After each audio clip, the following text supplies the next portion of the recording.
Alors, nous l'avons vu au travers du terme dont nous avons donné la signification de Merarephet, le souffle du vent, semblable au bruissement des ailes d'un aigle.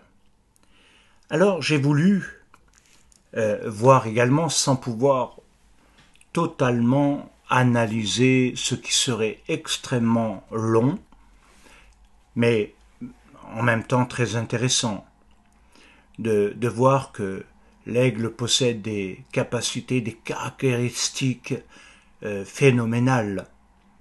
Et ce n'est pas pour rien que la Torah a pris l'image de l'aigle. Et c'est très important de pouvoir considérer l'aigle par rapport à ce qu'il représente. Il est quand même considéré dans le ciel par rapport à ce monde comme étant le roi des oiseaux. D'ailleurs, l'un des aigles s'appelle l'aigle royal.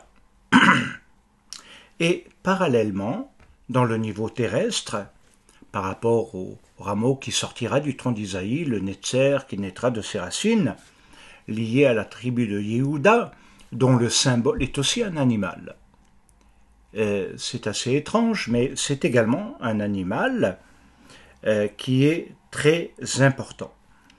Et derrière, on peut voir que le lion, qu'on appelle Aryeh en hébreu, est appelé aussi le roi des animaux. Alors, il est dans le monde terrestre matériel lié à la gravitation, et l'aigle, lui, ne l'est pas.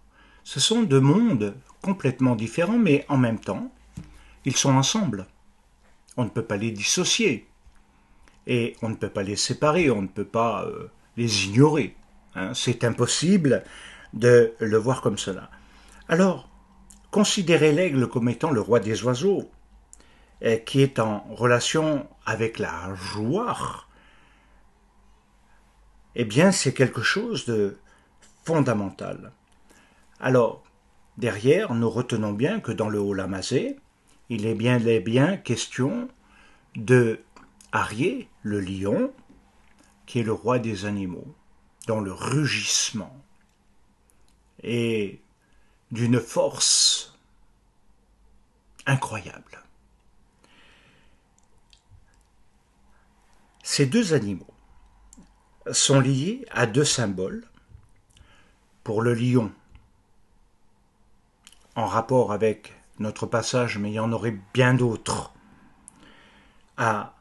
même à l'épisode de Balaam ou de Bilam, le prophète, la royauté dans l'espace, au-dessus de nous,